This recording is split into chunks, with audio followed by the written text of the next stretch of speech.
teman-teman. Selamat siang semua. Sama-sama siang semuanya. Jadi, eh, kita pada kali ini akan mempresentasikan hasil diskusi kami, ya walaupun hanya lewat video saja ya teman-teman. Seperti pepatah mengatakan, tak kenal maka tak sayang, izinkan kami kelompok 3 untuk memperkenalkan diri terlebih dahulu. Saya Maria Gabriela Leoni Ariesta. Lalu, Saya Zulkarnain. Saya Arkalanya Minasih. Saya Raden Puspakas Prakoso. eh, kita langsung lanjut ke materi ya teman-teman. Let's go Ijo. What? Full screen canvas.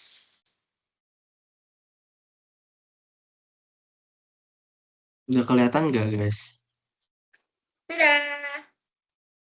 Nah, jadi kita akan membahas the development of movies. Next.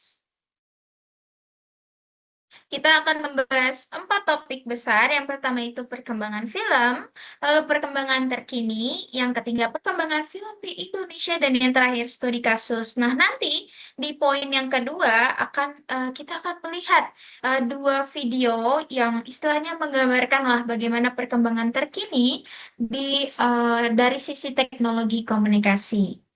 Next. Sebagai pembukaan ya teman-teman.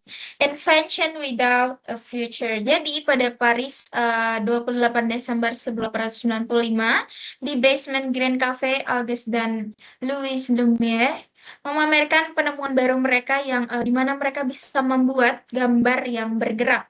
Nah, mereka ini mengumumkan 4 programnya, yaitu yang pertama itu La Sortie des Usines Lumière, itu tentang waktu pulang kerja di pabrik Lumière. Lalu yang kedua, Le Repas de Bébé, yang menampilkan seorang anak Lumière yang sedang makan. Yang ketiga, La Rose, tentang seorang anak yang suka bercanda dan korbannya adalah sang tukang kebun. Dan yang terakhir, La Arrive on Train.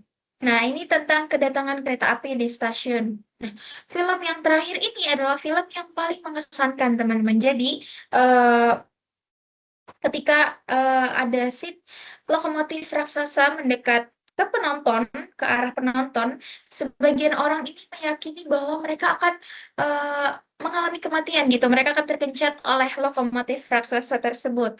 Mereka berteriak ketakutan. Nah, kenapa ini bisa terjadi? Karena pada saat itu mereka belum mengerti atau belum paham bahasa film. Nah, saudara Lumia ini adalah mekanik brilian dan ayahnya memiliki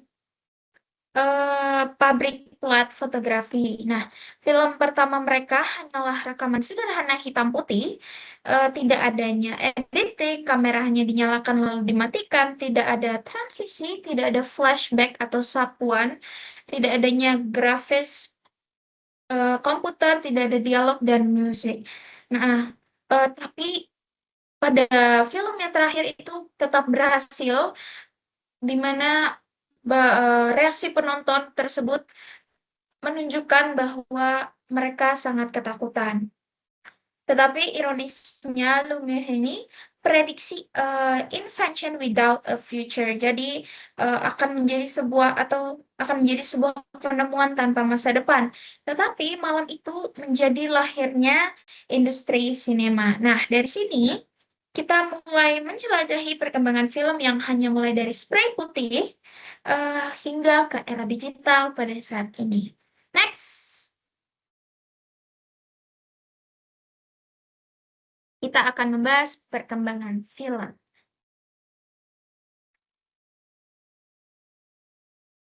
Bagian pertama yaitu The Early Entrepreneurs. Jadi dari tahun 1973 sampai 1895. Nah, ini adalah nama-nama aktor yang berperan pada era ini. Yang pertama yaitu di The Development of Photography. Jadi ada 3 aktor. Yang pertama itu Joseph Nice for Nipsey, lalu Louis Daguerre, William Henry Fox Talbot. Nah, jadi proses fotografi pertama kali dikembangkan oleh penemu Prancis yaitu Joseph pada akhir tahun 1816. Nah, Nipsey ini orang pertama yang menggunakan kamera dan film secara praktis, namun foto-foto berwarna objek alam karyanya bertahan dalam waktu singkat. Nah, kesuksesannya menarik perhatian nih Louis Daguerre ini. Kemudian ia mengembangkan dan pada 1839 ia memperkenalkan daguerreotype, sebuah proses perekaman gambar pada plat logam yang dipoles, biasanya tembaga yang dilapisi dengan lapisan tipis emulsi iodida perak. Nah, di tahun yang sama, penemu Inggris William Henry Fox Talbot memperkenalkan proses film kertas, the Calotype Talbot System, menggunakan kertas transparan yang kini kita sebut negatif. Dari beberapa cetakan dapat dibuat. Nah, filmnya lebih sensitif daripada plat logam Daguerre ini, sehingga memungkinkan waktu pemaparan hanya beberapa detik dibandingkan dengan 30 menit daguerreotype. Nah, sebelum Calotype ini, foto daguerreotype ini hanya still life gitu, atau potret orang yang kaku tak bergerak. Lalu yang kedua, Edward Muybridge. Nah, jadi ini tuh dimulai pada tahun 1873, di mana mantan gubernur California membutuhkan bantuan untuk memenangkan taruhan. Ia yakin seekor kuda yang berlari kencang memiliki kesempatan kakinya untuk terangkat dari tanah. Nah, untuk membuktikan, dia meminta fotografer terkenal, yaitu yang bernama Edward Muybridge ini, yang mengerjakan masalah selama 4 tahun. Nah, pada tahun 1877, Muybridge ini menata serangkaian kamera di sepanjang pacuan kuda. Nah, hasil foto-foto tersebut membuat mantan gubernur ini menang taruhan dari temannya. Kemudian ia memicu sebuah ide. Muybridge tertarik dengan penampakan gerakan yang tercipta ketika foto-foto itu dilihat secara berurutan. Nah, untuk memamerkan karyanya yang lain, Muybridge menciptakan zoopraxiscope, ya, sebuah mesin untuk memproyeksikan slide ke permukaan yang jauh. Jadi ketika orang menonton slide berurutan yang diproyeksikan dengan cepat, mereka melihat gambar-gambar seolah-olah sedang bergerak. Nah, lalu pada tahun 1888, Muybridge bertemu Thomas Edison. Nah, Edison ini menugaskan William Dickson mengembangkan zoopraxiscope.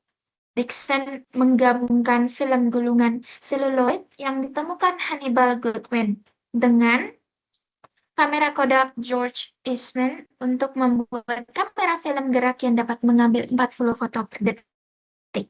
Lalu yang ketiga, Thomas Edison. Jadi ia membangun studio film pertama di dekat laboratorium di New Jersey. Ia menamainya Black Maria. Nah, sebutan umumnya pada masa itu untuk mobil tahanan polisi. Film-film yang telah selesai tidak diputar di layar, melainkan diputar melalui kinetoskop, semacam alat untuk menonton secara tersembunyi, disertai musik yang disediakan oleh penemuan Edison lainnya, yaitu fonograf. Nah, dipatenkan pada tahun 1891, laris pada tahun 1894 di Arcade Vaudeville, Parlor Kota Besar. Nah, awal bisnis eksibisi komersial film. Yang terakhir, The Lumiere Brothers. Jadi pada 1895, mereka mematenkan sinematografi, sebuah perangkat yang baik memotret maupun memproyeksikan adegan dalam hitungan. Nah, dalam hitungan minggu setelah pertunjukan mereka pada musim Natal, antrean panjang penonton yang antusias menunggu teater darurat mereka dibuka. Edison menyadari keunggulan sinematografi dibandingkan kinetoskopinya, sehingga ia memperoleh paten untuk proyektor canggih yang dikembangkan oleh penemu AS Thomas Armat. Nah, pada 23 April 1896, Edison Vitascope diluncurkan di kota New York dan industri film Amerika pun lahir. Lanjut.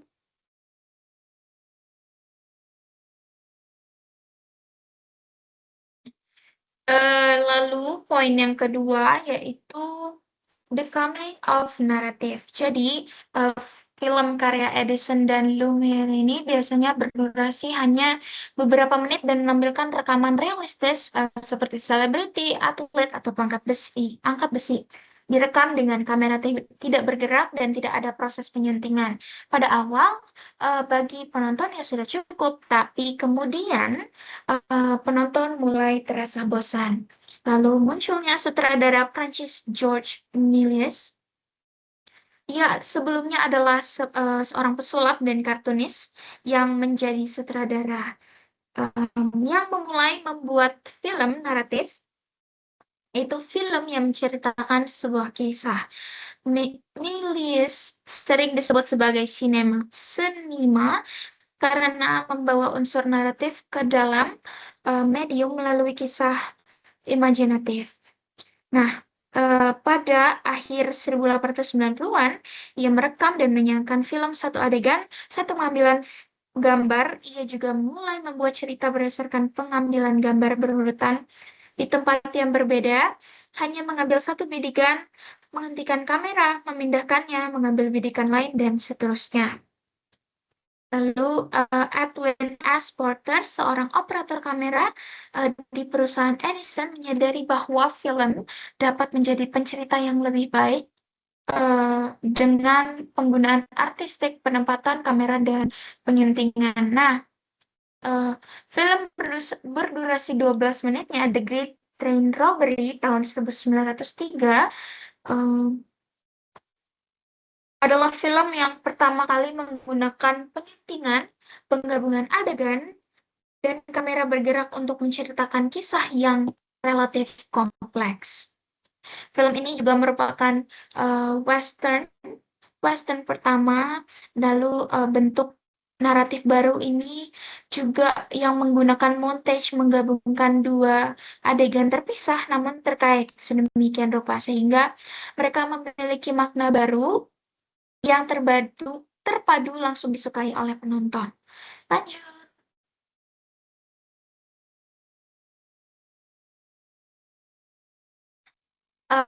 Jadi, hampir seketika ratusan Nickelodeon dibangun, beberapa di antaranya memiliki hingga 100 kursi. Dibuka di toko-toko, bank, dan gedung yang diubah fungsi di seluruh Amerika Serikat. Nah, pada tahun 1905 ini, kota-kota seperti New York membuka satu Nickelodeon baru setiap harinya. Nah, nama Nickelodeon ini dari harga tiket masuknya yaitu 1 koin nikel. Nah, dengan begitu banyak gedung pertunjukan di begitu banyak kota yang melayani publik yang sangat antusias, banyak film diperlukan. Karena begitu banyak film yang harus dibuat dan segera dikirim ke Nickelodeon, orang-orang yang bekerja di industri ini harus mempelajari dan menguasai hampir semua aspek produksi. Nah, karena pada tahun 1907 sampai 1908, film naratif ini lebih banyak daripada dokumenter. Nah, jumlah Nickelodeon ini meningkat 10 kali lipat di Amerika Serikat. Lalu, penulis, aktor, dan operator kamera D.W. Griffith menyempurnakan keahliannya dalam lingkungan ini. Ia segera diakui sebagai sutradara yang brilian karena ia memperkenalkan memperkenalkan inovasi latihan terjadwal sebelum syuting akhir dan produksi yang didasarkan pada kepatuhan ketat terhadap naskah syuting, lalu memberikan perhatian khusus pada aspek yang diabaikan, yaitu seperti kostum dan pencahayaannya serta close up dan sudut kamera dramatis. Nah, semua kemampuannya ini bersatu pada tahun 1915 yang rilis film The Birth of a Nation. Nah, film ini menjadi film paling populer dan menguntungkan dan tetap demikian hingga 1939.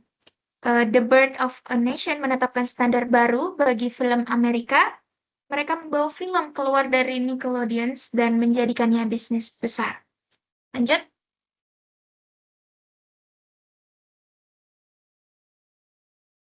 The Big Studios. Jadi, pada tahun 1908, Thomas Edison melihat potensi keuntungan besar yang bisa diraih dari film.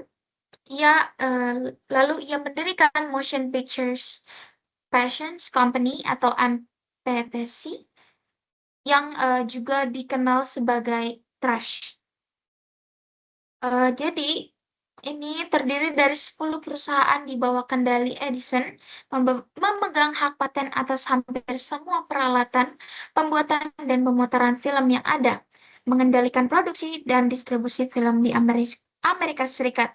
Jadi, siapapun yang ingin membuat atau menayangkan film memerlukan izin dari Trash ini yang biasanya tidak diberikan. Nah, selain itu, MPPC ini memiliki aturan mengenai tampilan film yang diizinkan, yaitu film harus berdurasi satu gulungan sekitar 12 menit dan harus mengadopsi perspektif panggung. Artinya, para aktor harus mengisi bingkai seolah-olah mereka berada dalam pertunjukan teater. Lalu pada tahun 1913, banyak perusahaan film independen bermunculan. Ini merupakan bentuk perlawanan terhadap Trash, termasuk perusahaan Griffith tadi. Jadi mereka pindah ke California menghindari pengawasan MPPC. Jadi Griffith bisa mengeksplor tanpa adanya bebas dan campur tangan dari MPPC tadi. Jadi mereka mengeksplor film berdurasi lebih dari 12 menit dan penggunaan kamera imajinatif bebas. Dan manfaat lainnya yaitu adalah peluang bagi sutradara wanita. Dan lalu Triangle Company, jadi Thomas K. Inge, Griffith, dan Max Sennett membentuk Triangle Company, dan Adolph Zukor bergabung dengan beberapa studio independen untuk menjadi Paramount. Lanjut.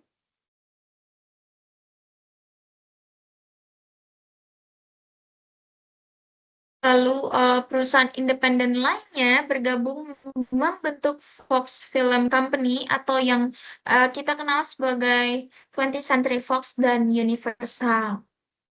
Nah, pada awal kita lanjut ke mid 1920-an. Jadi pada awal tahun ini film masih bisu, tetapi terdapat lebih dari 20.000 bioskop di Amerika Serikat.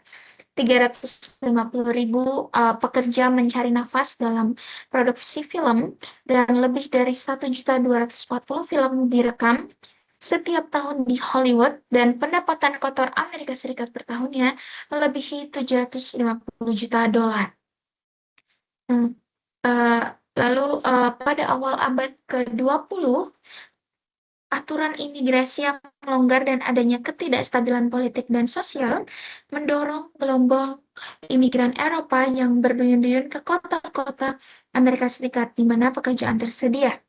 Petani Amerika yang dimana sebagian buta huruf memiliki juga akan kebutuhan kegiatan rekreasi. Nah, di sana film seharga 5 sen dan tidak memerlukan kemampuan membaca atau memahami bahasa Inggris. Lanjut.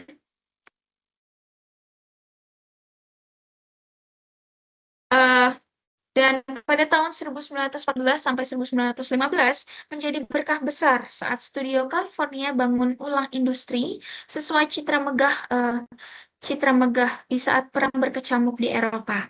Nah, Eropa, terutama sinema Prancis, Jerman, Rusia yang berpengaruh itu terhenti. Tapi permintaan film Eropa tetap tinggi. Jadi film Amerika diproduksi jumlah besar untuk penonton lokal yang haus akan hiburan. Silent film minim teks Inggris jadi ideal ekspor. Hampir tak perlu ubah. Nah, film memang merupakan bahasa universal, tetapi yang lebih penting industri film Amerika telah dengan kokoh menempatkan dirinya sebagai pemimpin dunia dalam hanya 20 tahun sejak Lumiere Brothers tahun 1895. Lanjut. Nah, kita masuk ke bagian yang terakhir yaitu Change Comes to Hollywood. Yang pertama itu The Talkies. Jadi film bersuara pertama adalah salah satu dari 3 film yang diproduksi oleh Warner Bros. eh, yaitu Don Juan tahun 1926 musik sinkron, lalu John Barrymore The Jazz Singer tahun 1927 Al Jolson 354 kata bicara masih sebagian bisu atau Lights of New York tahun 1928 yang full sound. Nah, para sejarawan tidak sepakat karena mereka tidak dapat menentukan apa yang dimaksud dengan film bersuara. Namun, tidak ada kebingungan mengenal dampak suara terhadap film dan penontonnya. Yang pertama, suara memungkinkan munculnya genre baru seperti film musikal. Dan yang kedua, karena para aktor kini harus benar-benar berakting, estetika penampilan pun meningkat. Dan yang ketiga, suara membuat produksi film jadi jauh lebih rumit dan mahal. Lalu skandal, yang pertama itu 1896. Nah, sebelum era film bersuara, film The Kiss telah memicu moral. Bintang-bintang film tersebut menutup film dengan adegan ciuman dan perusahaan Edison meminta untuk adegan ciuman tersebut hanya untuk layar lebar. Nah, surat kabar dibanjiri keluhan berciuman di teater bagi kaum elit yang terpelajar adalah satu hal. Nah, di film. Namun bagi orang biasa adalah hal yang berbeda sama sekali. Nah, industri yang saat itu masih baru merespon hal ini dan seruan sensor lainnya dengan berbagai bentuk pengaturan diri dan kode etik internal. Lalu 1920 America Sweetheart. Nah, jadi Mary Pickford memperoleh perceraian yang dipertanyakan di Nevada dari suaminya dan segera menikahi bintang film lainnya Douglas Fairbanks yang sendiri baru saja cerai. Lalu 1920 dan 1921 komedian Fatty Buckley terlibat dalam masalah hukum. Yang pertama tampaknya ditutup-tutupi setelah sumbangan sebesar $100 juta diberikan kepada jaksa distrik. Yang kedua melibatkan pembunuhan tidak sengaja di sebuah pesta hotel. Lalu Hollywood merespon pada tahun 1922 dengan mendirikan Motion Picture Producers and Distributors of America dan menunjuk Will H. Hayes melakukan upaya besar-besaran untuk memperbaiki citra film dengan menekankan pentingnya film bagi kehidupan nasional dan sebagai media pendidikan. Hayes menjanjikan film-film yang lebih baik dan mendirikan komite hubungan masyarakat yang mencakup banyak pemimpin masyarakat dan agama. Nah, akhirnya pada tahun 1934 kode produksi film MPPC diterbitkan. Nah, kode tersebut melarang penggunaan kata-kata kasar, membatasi adegan kamar tidur, lalu mewajibkan pakaian minim diganti dengan kostum yang lebih lengkap, mengatur durasi ciuman di layar, melarang adegan yang mengolok-olok pejabat publik atau pemimpin agama, serta melarang serangkaian kata mulai dari Tuhan hingga gila. Nah, semuanya ditegakkan dengan denda sebesar $25.000. Lalu new genre, new problems. Jadi pada tahun 1932 jumlah penonton bioskop mingguan itu telah menurun menjadi 60 juta. Nah, depresi besar ini mulai berdampak, namun industri mampu melewati krisis tersebut karena dua alasan. Yang pertama, yaitu kreativitasnya dengan genre-genre baru menarik perhatian, dan eh, plus double feature atau penayangan ganda dengan B-movie. Nah, biasanya film ini memang lebih murah. Lalu yang kedua, karena ukurannya dan kekuatannya. Jadi keduanya ini termasuk dalam sistem operasi yang disebut integrasi vertikal. Dengan sistem ini studio memproduksi film mereka sendiri, mendistribusikan film melalui saluran mereka dan menayangkan di bioskop mereka sendiri. Nah, lalu pada 1930 jumlah penonton mingguan kembali melebihi 80 juta dan Hollywood berhasil memproduksi 500 film per tahun. Nah, eh, kasus tersebut membutuhkan waktu 10 tahun untuk diputuskan. Lalu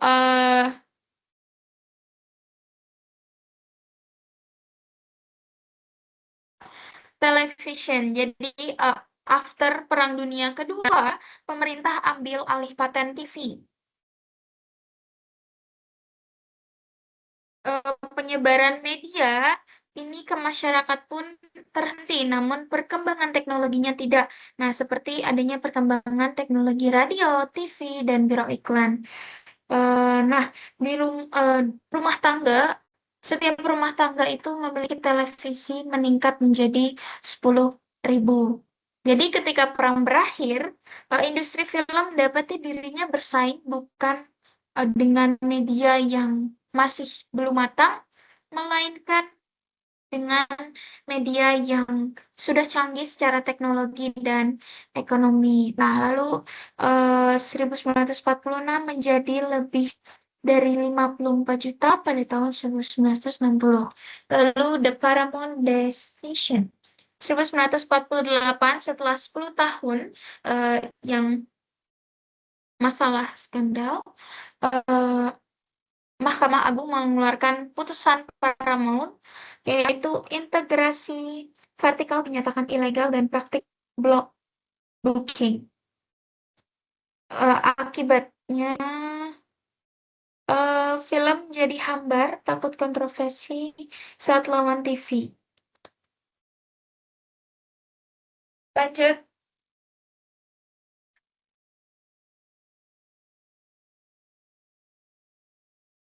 Nah, lalu Red Scare. Jadi pasca Perang Dunia Kedua, Amerika Serikat takut komunisme. Puak buruh Reds di Hollywood takut propaganda tersembunyi. McCarthyism picu Hollywood buang talenta terbaik. Kritik Red Scare demi melindungi amandemen pertama. Mohon maaf yang tadi ada kesalahan. Jadi akibatnya film jadi hambar, takut kontroversi saat lawan TV.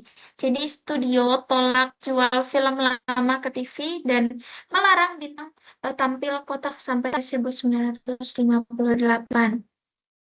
Lalu yang terakhir Fighting Back. Jadi adanya inovasi teknologi yaitu special effect, warna canggih dan CinemaScope layar lebar 2,5, dan industri film telah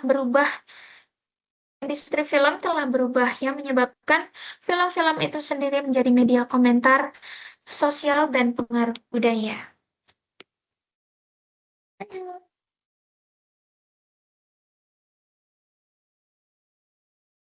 Nah, untuk pembahasan berikutnya kita lanjut ke perkembangan terkini dari sisi teknologi komunikasi. Sebelumnya tadi ada kesalahan teknis. Uh, nah, untuk perkembangan terkini dari sisi komunikasinya, saya dan teman-teman nanti akan ngebahas 7 poin yang sangat berkaitan dengan pembahasan kita hari ini, yang dimana digitalisasi media, konvergensi media, interaktivitas, globalisasi informasi, kecepatan real time, perubahan peran audiens dan personalisasi dan algoritma. Nah, sebelum kita lanjut, aku mau nunjukin contoh di mana perkembangan terkini secara globalisasi. Pasti teman-teman yang ada di teman-teman sekalian pasti tahu film-film ini, yang dimana pada saat itu sangat populer dan sehingga semua kalangan dan hampir mendunia, dan secara nggak langsung ini menunjukkan gimana perubahan teknologi terkini secara komunikasi. Kalau teman-teman melihat Marvel dan trailer Avatar yang saya kasih contoh ini, kita bisa lihat kalau teknologi sangat berkembang pada masa itu, di mana visualnya yang keren dan menggunakan CGI, efek, dan audio yang sudah berkembang. Nah, eh, jadi hubungan antara contoh yang di awal yang aku kasih itu, di mana perkembangan teknologi komunikasi yang ada di buku menunjukkan bahwa media saat ini tuh sangat mengalami perubahan, yang dimana digital terintegrasi, cepat, dan interaktif. Dan kalau teman tadi melihat contoh yang tadi, kita terlihat jelas dalam produksi dan penyebaran film modern Avengers sama Avatar tuh emang besar-besaran, dan hampir kalangan juga tahu apa itu film Avengers dan Avatar. Nah, kita ngebahas yang pertama adalah digitalisasi media, yang dimana eh, hubungan dengan pembahasan kali ini, kedua film di mana proses mengubah semuanya bentuk menjadi komunikasi, seperti yang dulu teks, suara, gambar, dan video menjadi format digital atau jadi platform yang sama gitu. Dan hal ini membuat informasi lebih mudah disimpan dan disebarkan, sehingga diakses kapan saja melalui internet, dan dimanapun kita bisa mengakses semua dalam satu waktu yang sama. Kemudian, eh, kalau dilihat dari contoh yang kedua film tadi, eh, yang kayak awal yang saya mention, kalau pada saat itu film ini sudah menggunakan teknologi CGI dan efek visual canggih, yang untuk tujuannya menyampaikan pesan secara realistis.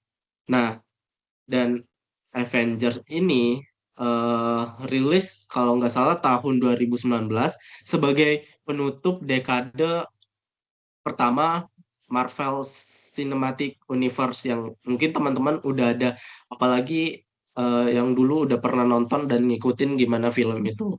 Nah, kalau Avatar sendiri menjelaskan gimana manfaat dari cap capture-nya untuk mengubah ekspresi aktor menjadi karakter yang digital, yang awalnya hanya dibuat eh, manusia, yang sekarang bisa menjadi lebih eh, komunikasi visualnya tuh menjadi lebih hidup dan imersif gitu loh.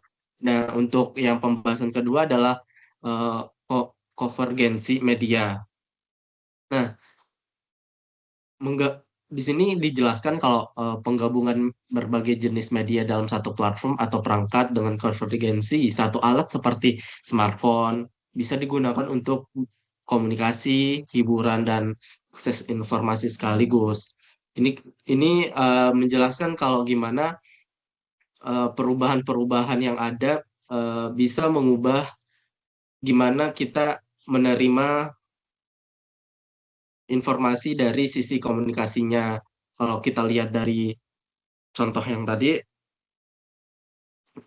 film ini tuh kalau dulunya ya hanya tayang di beberapa platform atau tempat, misalnya di bioskop, sehingga kalau sekarang kita bisa lihat penyebarannya ke berbagai platform digital seperti Netflix dan lain sebagainya. Nah, kalau film ini tidak hanya berupa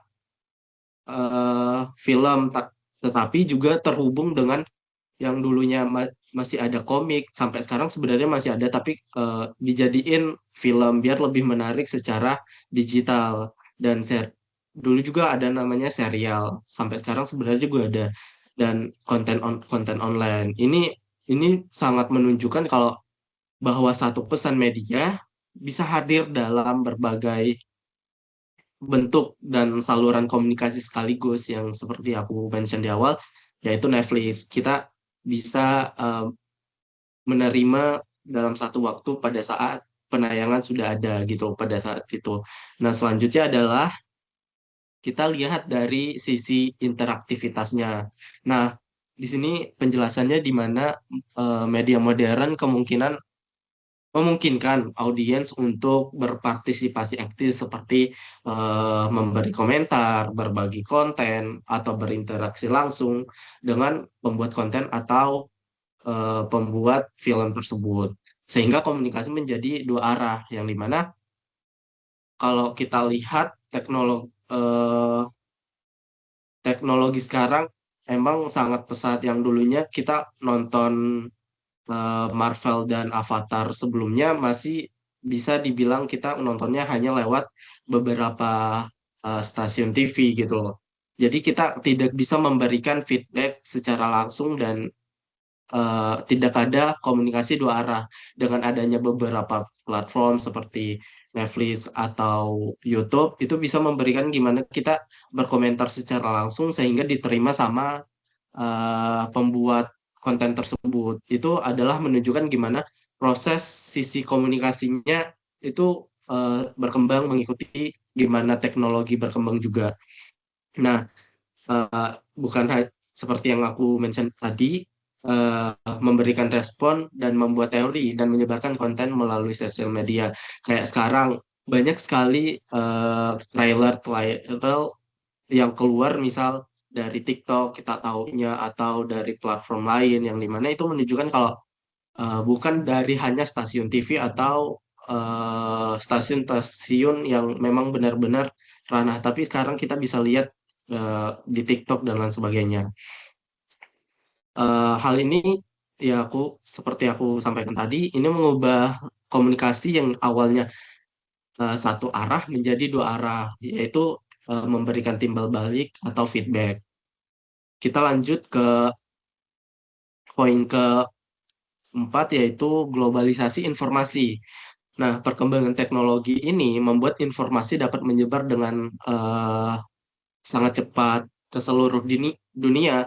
Hal ini menyebabkan pertukaran budaya dan informasi antar negara secara intens. Kalau kita lihat dulu, kalau film-film dari luar negeri sampainya ke Indonesia yang bisa dibilang ada beberapa jam atau sehari setelah tayang. Itu membuat gimana dulunya eh, teknologi itu secara komunikasi masih belum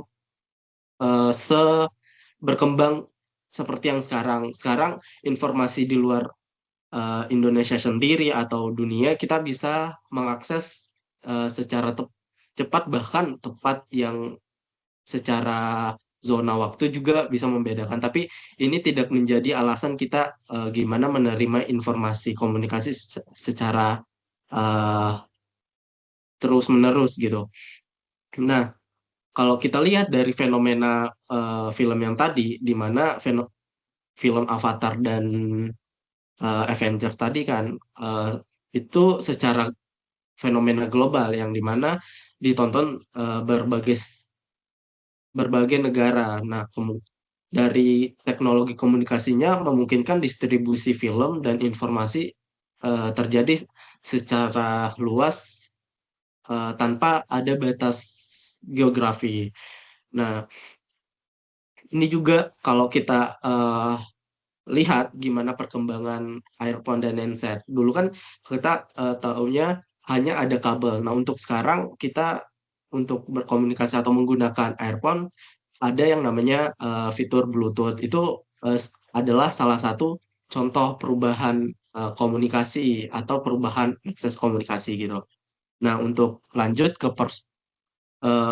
poin kelima yang dimana personalisasi dan algoritma. Platform digital menggunakan algoritma untuk menyesuaikan konten dengan minat pengguna akibat setiap orang bisa melihat informasi yang berbeda sesuai pre- preferensinya. Nah, di poin ini, eh, kalau teman-teman tahu TikTok kan, semua teman-teman juga pasti tahu TikTok yang dimana kalau kita misalnya ngetik misal wisata Jogja, pasti yang keluar kebanyakan algoritmanya tuh wisata Jogja. Itu yang namanya dalam satu platform kita bisa mengakses banyak informasi dan itu adalah salah satu perubahan yang sekarang di mana kalau kita lihat dulunya kita mencari informasi-informasi itu bisa dari teman atau saudara bahkan eh, media buku gitu loh. Kalau sekarang kita bisa mengakses di sosial media itu adalah perubahan komunikasinya. Jadi secara personalisasi dan algoritmanya itu menunjukkan kalau misalnya eh, gimana efektifnya eh, media sekarang untuk secara perkembangan. Nah, kalau kita hubungin dengan konten yang film yang di awal yang contohnya Avatar dan Avengers, itu kalau kita munculin sesuatu minat pengguna di platform misalnya, itu tuh menjadi kita sebagai audiens pasti menjadi target yang dimana pada saat itu kita menerima eh, misal promosi film dari Avatar dan Avengers tersebut. Kemudian ada perubahan peran audiens. Nah, di sini audiens tidak lagi hanya sebagai penerima pesan, tetapi juga menjadi pembuat dan penyebar informasi atau prosumer, misalnya melalui media sosial. Nah, untuk sekarang ada banyaknya platform digital, itu bisa membuat kita merubah peran audiens yang bahkan kita bisa menjadi komunikator di suatu media sosial seperti IG, eh, TikTok, TikTok dan lain sebagainya gitu. Nah, untuk yang terakhir adalah kecepatan dan real time. Ini menunjukkan kalau teknologi itu kemungkinan menyampaikan informasi secara instan dan langsung saat peristiwa terjadi, seperti melalui live streaming yang seperti sekarang yang ada, dan update berita real time. Kalau dulu kan jangka waktunya bisa jam atau hari gitu loh, kita menerima informasi-informasi berita, atau setelah produksi pasti kami menerimanya beberapa hari kemudian. Nah, kalau sekarang bahkan kita bisa pada saat mereka upload di saat itu juga kita bisa menerima secara cepat dan real time. Itu apalagi di fitur-fitur aplikasi di sosial media sekarang banyak sekali fitur-fitur yang seperti live dan real seperti dan lain sebagainya gitu. Nah, kalau kita lihat dari contoh yang di awal yang kayak saya kasih yaitu informasi tentang film.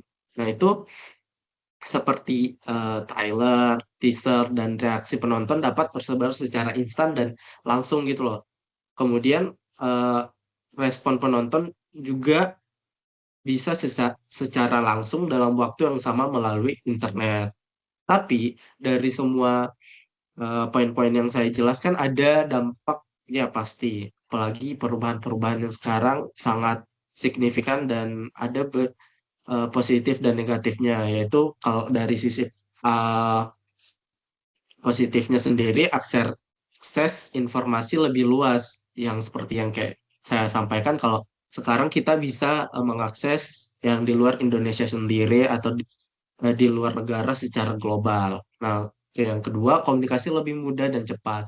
Sekarang ada yang namanya fitur-fitur komunikasi dengan orang luar. Itu menunjukkan kalau kita secara eh, sisi komunikasinya itu sangat luas dan berkembang dengan seiringnya waktu. Itu menunjukkan kalau teknologi memang merubah komunikasi itu sendiri. Dan yang terakhir adalah banyaknya peluang kerja digital, misal sebagai content creator atau dan lain sebagainya. Itu menunjukkan kalau kita eh, sebenarnya menambah pekerjaan atau pendapatan, tapi dari sisi lain pasti ada sisi-sisi yang memang harus dibatasi, seperti dampak negatifnya itu seperti penyebaran hoax, seperti yang kita lihat sekarang. Kita ada namanya AI, itu kita bisa saja nih percaya terhadap AI atau informasi yang sebenarnya belum tentu ada faktanya. Bahkan kita hanya melihat dari satu sisi, sehingga terkadang itu menjadi informasi yang salah atau hoax. Nah, yang kedua adalah overload informasi. Banyaknya digital sekarang dan perkembangan teknologi yang sangat pesat, itu menunjukkan overload informasi, yang dimana ini menunjukkan kalau informasi-informasi yang banyak itu menjadi overload. Dan ya kita sebagai audiens pasti kadang memilah yang mana yang kita bisa menerima dan yang mana kita tidak bisa diterima gitu. Nah, yang terakhir adalah dari sisi negatifnya adalah ketergantungan teknologi yang seperti kita lakukan sekarang. Itu adalah salah satu, sebenarnya positif dan negatifnya ada. Tapi setiap kita, kalau secara nggak langsung, setiap harinya kita sangat berdekatan dengan teknologi. Pada saat misal olahraga, kita menggunakan teknologi, misal musik sambil lari, olahraga lain gitu. Itu kan kesehariannya membuat ketergantungan teknologi, yang dimana itu adalah salah satu dampak negatifnya. Mungkin itu aja yang saya sampaikan. Selanjutnya ada. Oke teman-teman, selanjutnya aku mau menjelaskan dari studi kasus. Nah, untuk studi kasus yang kita ambil ini ada dari film Avengers. Pastinya teman-teman semuanya tahu ya film Avengers. Nah, di studi kasus ini ada beberapa poin yang bakal aku bahas. Yang pertama, kita masuk dulu ke latar belakang si film Avengers ini sendiri. Ya, seperti kita tahu, Avengers itu adalah bagian dari Marvel Cinematic Universe, di mana film Avengers ini juga pertama kali rilis pada 2012 dan menjadi fenomena global. Keberhasilan dari film Avengers ini tidak hanya karena karakter superhero yang populer, tetapi juga karena strategi dan produksi pemasaran yang inovatif. Itu tadi latar belakang dari film Avengers. Terus kita masuk ke teknologi produksi, di mana di teknologi produksi ini ada 2 poin yang akan aku bahas, yaitu yang pertama kita akan membahas visual effect, di mana Avengers ini menandai penggunaan CGI canggih, terutama untuk karakter seperti Hulk dan juga Thanos. Efek visual ini memungkinkan interaksi realistis antara manusia nyata dan juga karakter digital. Nah, untuk yang kedua ada motion capture, di mana digunakan secara intensif untuk menampilkan ekspresi dan juga gerakan karakter manusiawi secara realistis. Nah, Avengers ini bukan film tunggal ya, tetapi puncak dari narasi multifilm, di mana Iron Man, Thor, dan juga Captain America. Pendekatan Cinematic Universe memungkinkan penonton terikat dengan karakter selama bertahun-tahun. Strategi ini juga mempengaruhi perkembangan film modern, yang dimana banyak studio mencoba membuat friendship serupa, seperti DC Extended Universe dan juga Star Wars. Gitu. Habis itu ada juga dari, aku akan bahas juga di pemasaran dan distribusi, di mana marketing global dengan marketplace, trailer, dan juga sosial media.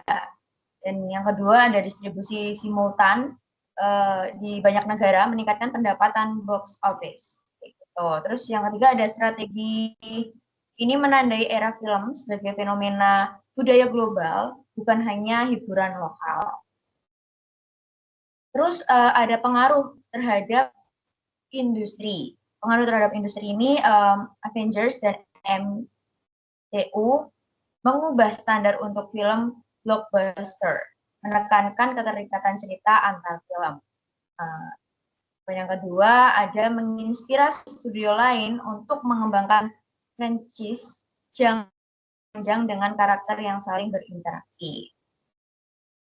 Nah, ini menunjukkan pentingnya perkembangan karakter dan juga narasi berlapis agar penonton tetap setia.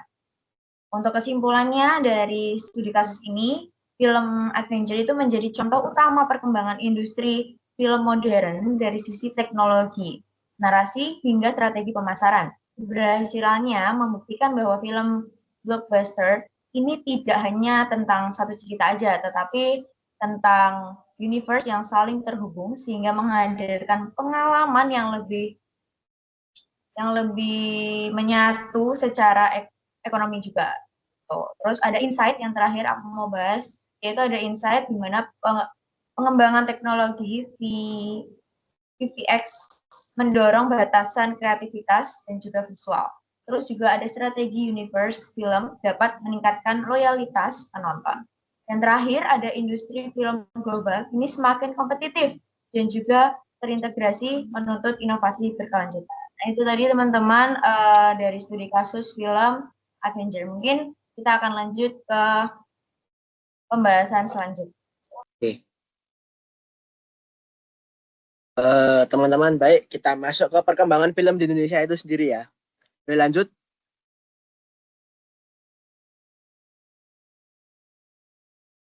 Oke. Awal mula film masuk ke Indonesia. Jadi pertama-tama kita harus masuk pada masa Belanda dulu, teman-teman. Jadi sejarah perfilman di Indonesia ini kita mulai sejak 1926 dengan film pertama di Indonesia, yaitu tentang Lutung Kasarung. Jadi film ini disutradari oleh orang Belanda sendiri, yaitu Mas G. Krugers. Nah, ini orangnya ada di sebelah kiri, teman-teman ini. Jadi film ini diproduksi oleh NF Java Film Company di Bandung.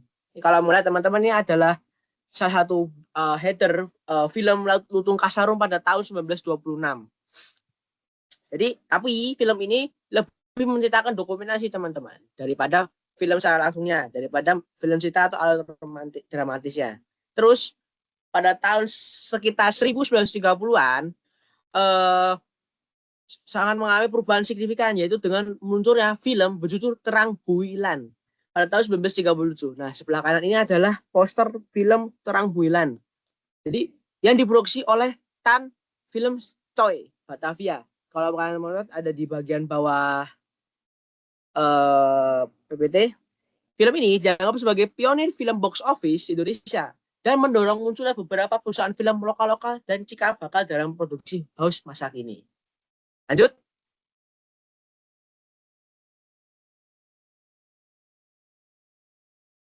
Oke, kita masuk ke era setelah Indonesia Merdeka. Itu pendiri film Indonesia. Setelah Indonesia Merdeka, nama Perfini atau singkatan dari Perusahaan Film Nasional Indonesia yang didirikan oleh Usmar Ismail, yang kalau kalian tahu teman-teman, Usmar Ismail ada di sebelah kanan fotonya. Nah, itu pada tahun 90 menjadi production house nasional pertama yang bergerak secara profesional. Film yang berjudul dengan Darah dan Doa tahun 1950, sebelah kiri gambarnya teman-teman, diproduksi oleh Perfini, dianggap sebagai film nasional pertama. Mengapa hal ini demikian? Karena kru dan seluruh anggota prosesnya produksi dilakukan oleh anak bangsa sendiri. Jadi dari artis, kru, semua itu dilaksanakan oleh anak-anak bangsa kita sih, teman-teman. Luar biasa sekali.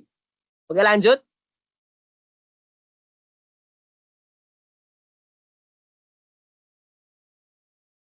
Oke. Indonesia memasuki era keemasannya pada tahun 70-80-an. Jadi pada masa itu produksi film melonjak hingga lebih dari 100 judul per tahunnya. Di Indonesia film yang sangat laku keras di bioskop banyak sekali tokoh dan lain seperti teman-teman tahu lah, mungkin nggak ada yang tahu, nggak pernah nonton ya, kayak Benyamin Sueb. Tapi Warkop DKI pasti teman-teman sudah pada nonton. Itu film sangat legendaris bagiku dan bagi keluargaku. Terus yang ada film horor judul Susana. Jadi salah satu film horor paling ya dibilang paling sukses di Indonesia dan sempat mengembarkan di Eropa. Dan terakhir ada Roma Irama, dari Raja Dangdut menjadi Raja Layar Lebar. Terus ada beberapa production house yang dominan pada masa ini. Pertama ada Rapi Films. Jadi ini adalah production house yang dikenal dalam film horor. Seperti Pengabdi Setan versi Gen 1 1980-an. Itu film sangat seram teman-teman. Terus yang kedua ada Parkit Film. Jadi fokus pada production house ini ada film bertema sejarah atau nasionalisme seperti Janur Kuning. Dan ada PT Tuti Mutia Film, PT PTIK Film, dan Aroma Film turut mewarnai jangkar produksi pada saat itu juga. Oke, lanjut.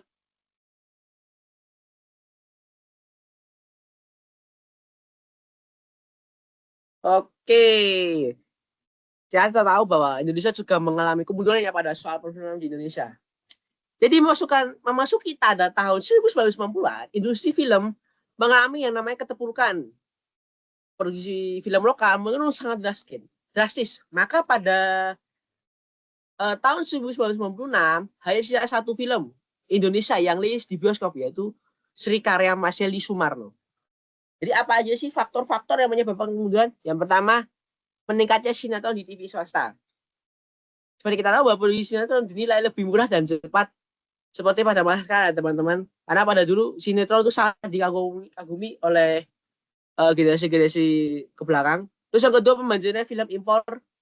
Nah, ini bisa dibilang sebagai faktor yang membuat production house film di Indonesia itu pada cabut. Karena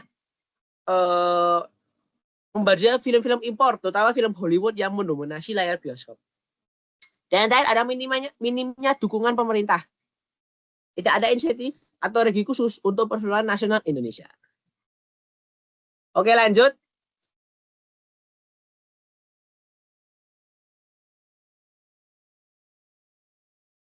Oke, setelah kita masuk pada era 90-an, akhirnya kita datang ke era 2000-an. Ya, ini adalah kebangkitan era film Indonesia.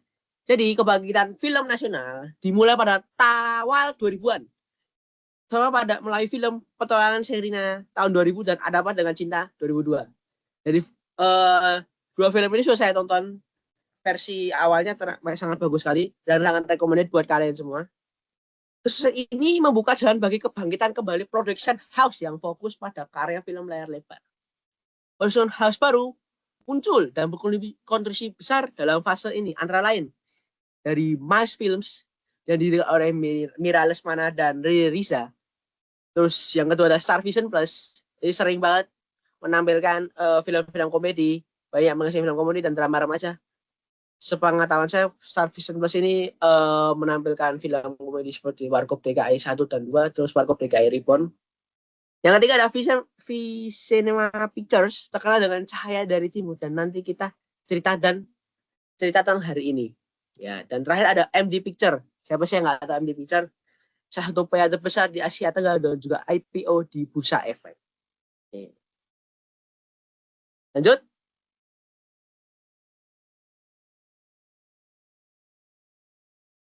Nah, kita sampai ke era digital film Indonesia. Jadi, pada masa sekarang, film-film Indonesia sudah masuk ke era digital. Seperti yang saya paparkan ini, ada 4 aplikasi streaming yang mungkin sudah ada film-film terbaik Indonesia. Kita pertama pasti ada Netflix. Netflix ini sangat luas untuk jaringannya mau dari Asia maupun ke Eropa. Yang kedua ada Disney Plus Hotstar. Film-film ini juga banyak di sini, tapi masih beberapa. Tapi semoga kedepannya makin banyak film yang masuk ke streaming ini. Dan yang ketiga ada video. Ya, ini adalah salah satu platform streaming milik asli produk bangsa kita Indonesia. Dan ada Prime. Dari keempat ini, menurut saya yang paling recommended yaitu Netflix, teman-teman. Ya, karena Netflix lebih gampang diakses. Oke. Ya, terima kasih. Jadi sekian dari presentasi kami, teman-teman. Nanti kita akan mengirimkan link untuk kalian ikut quizzes. Nah, jadi nanti yang mendapatkan 3 teratas akan dicatat namanya oleh ketua kelas gitu. Sekian dari kami, teman-teman, dan Terima kasih, guys. Terima kasih sudah mendengarkan. Masih. Bye-bye.